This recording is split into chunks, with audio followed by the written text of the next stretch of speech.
Good morning to all. Welcome back to another video, and today's our topic is molecular mass. Before starting the molecular mass, firstly we discuss what is the atomic mass. As we already read in a previous class, what is the atomic mass? The atomic mass of an element is the average relative mass of its atom as compared with an atom of carbon taken as 12. कि carbon 12 के reference में atomic mass को क्या लिया जाता है कि atomic mass of an element is the average relative mass of its atom. Clear. और सिंपली एटॉमिक मास अगर हम डिफाइन करते हैं तो क्या होता है कि it's a combined mass of proton and neutron present in the nucleus of an element. Now what is the molecular mass? The molecular mass of a compound is the number of times the molecules of the substance is heavier than when 1/12 the mass of an atom of carbon 12 isotope. और simply we can define as कि molecular mass क्या होता है, पूरे molecule का मास. Individual elements का मास, atomic mass हमें पता होता है, और मोलिकुलर मास में क्या होता है, इंडिविजुअल के साथ साथ हम उनको एक कलेक्टिव मास निकालते हैं, that is the molecular mass. Let's see with the help of an example कि calculate the molecular mass of H2SO4. तो H2SO4 पूरा एक मॉलिक्यूल है हमारे पास. इसका अगर मास निकालेंगे तो we all know the individual atomic mass of hydrogen is 1 AMU. इसी तरह से सल्फर का कितना होता है 32 एंड ऑक्सीजन का कितना होता है 16. Molecular mass of H2SO4. तो H2SO4 का मोलिकुलर मास कैसे निकालेंगे, 2 into atomic mass of hydrogen plus atomic mass of sulphur plus atomic mass of 4 oxygen, 4 into atomic mass of oxygen. Now क्या आएगा यहाँ पे 2 इंटू 1 प्लस 32 प्लस 4 इंटू 16. तो total क्या आएगा हमारे पास 98 U. 98 यूनिट जो होता है that is the molecular mass of H2SO4. Similarly अगर हम निकालते हैं कि calculate the molecular mass of C6H12O6 glucose, then क्या होगा, atomic mass of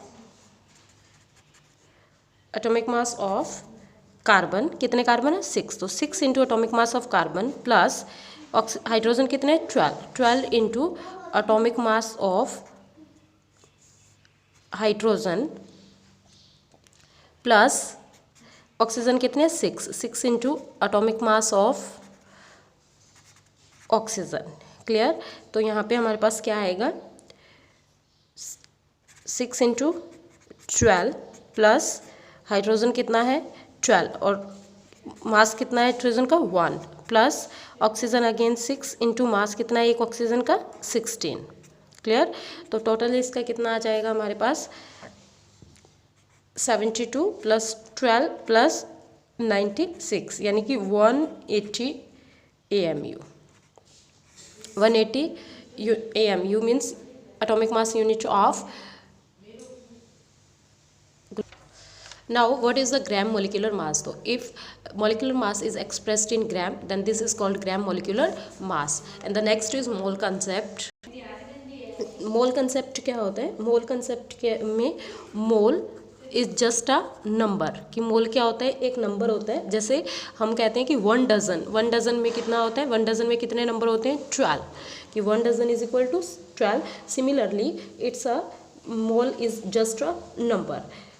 for example कि अगर हमारे पास है 1 मोल बुक्स, इट मीन्स हमारे पास कितनी बुक्स है. 1 मोल ऑफ बुक्स का मीनिंग है कि अगर हम इसमें निकालेंगे कि हाउ मैनी बुक्स, तो कैसे निकलेगी 1 मोल इज इक्वल टू किसके इक्वल होता है 6.022 into 10⁻23. This is called Avogadro number. कि मॉलिक्यूल्स और एटम्स को कैलकुलेट करने के लिए, नंबर ऑफ मॉलिक्यूल्स और एटम्स को कैलकुलेट करने के लिए एवोगैड्रो ने क्या दिया था, हमें एक एवोगैड्रो नंबर दिया था. तो इसको क्या कहा जाता है, Avogadro number 6.022 into 10⁻23. It means 1 mole of books में कितना नंबर है 6.022 इंटू 10⁻23. तो मोल कंसेप्ट कैसे स्टार्ट हुआ, अगर हम ये देखते हैं एक एग्जाम्पल से. तो फॉर एग्जाम्पल हमने लिया carbon atom. We all know carbon atom में क्या है, कार्बन का एटॉमिक नंबर 6 है और मास नंबर कितना है 12। इट मीन्स कार्बन में कितने हैं, नंबर ऑफ प्रोटॉन कितने हैं 6, नंबर ऑफ न्यूट्रॉन कितने हैं 6 एंड नंबर ऑफ इलेक्ट्रॉन भी कितने हैं 6। तो अगर हम लोग कार्बन का मास निकालते हैं तो कार्बन का मास हमारे पास कैसे निकलेगा, mass of a proton, proton का कितना होता है 1.67 into 10⁻² gram. Similarly mass of neutron क्या होता है, same as the mass of a proton, and mass of electron कितना होता है 9.1 इंटू 10⁻² ग्राम। क्लियर। तो अगर हम लोग मास ऑफ कार्बन निकालेंगे तो कार्बन का टोटल मास कितना आ जाएगा हमारा,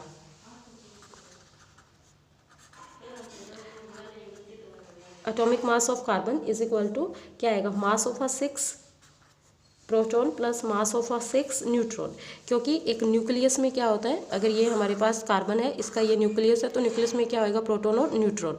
इलेक्ट्रॉन्स क्या होंगे, 2 इलेक्ट्रॉन्स यहाँ और 4 इलेक्ट्रॉन्स क्या होंगे हमारे पास यहाँ। क्लियर।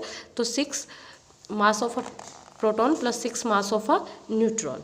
तो यहाँ अगर हम लोग ये वैल्यू पुट करेंगे तो हमारे पास क्या आएगा, 12 इंटू 1 टोटल कितना है 6 + 6 12, तो 12 इंटू मास कितना है 1.67 इंटू 10⁻²-24। एंड ये किसके इक्वल होता है, ये पूरा इक्वल होता है 1 AMU के।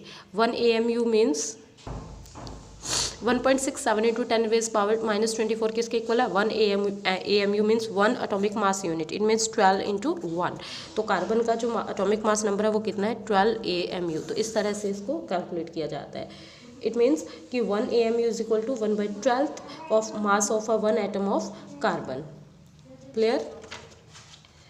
तो यहाँ पे क्या आता है कि अगर हम इसके न्यूमेरिकल्स पे जाते हैं तो इसके न्यूमेरिकल्स को सॉल्व करने के लिए हमारे पास क्या है, हमें 3 कंसेप्ट्स को यहाँ पे याद रखना पड़ेगा। वो कौन कौन से हैं कि 1 mole of atom, 1 mole of atom, एक एटम में जो 1 मोल है वो किसके इक्वल होंगे, ग्राम एटॉमिक मास इसके इक्वल होंगे। And gram atomic mass is equal to Avogadro number. So 1 mole of atom और molecule is equal to Avogadro number. तो इन्हीं 3 स्टेटमेंट्स को हमें याद रखना है to solve the numericals of mole concept. How many atoms and molecules of sulphur are present in 64 gram of a sulphur. 64 gram of sulphur में निकालने हैं हमने कि कितने एटम और मॉलिक्यूल यहाँ पे प्रेजेंट है। So we all know the molecular mass of a sulphur, molecular mass of sulphur तो S8 का निकलेगा बिकॉज सल्फर की एटॉमिसिटी कितनी होती है 8। तो 1 सल्फर का मास नंबर है 32 atomic mass number and 32 into 8 यानी कि 256.0 unit. Now 1 mole of sulphur molecule is equal to 256 gram. ठीक है। और इसमें कितने नंबर होंगे 6.022 into 10⁻23 molecules. Now 256 gram of sulphur contains 6.022 into 10⁻23 molecules. Clear. तो दैट्स वाई पूछा कितने में गया है। अब 1 mole of atom Avogadro number के इक्वल है तो 1 मोल में कितने हैं 256 ग्राम। तो 256 ग्राम ऑफ सल्फर कंटेन इतने नंबर ऑफ एवोगैड्रो मोल्स और हमसे कितने में निकालना है 64 में। तो 64 gram of sulphur will contain कितने कंटेन करेगा 6.022 इंटू 1023 इंटू एंड 256। तो क्या आएगा 1.506 into 10⁻23 molecules. This is the numerical of a mole concept. So guys, keep practicing the numericals of mole concept.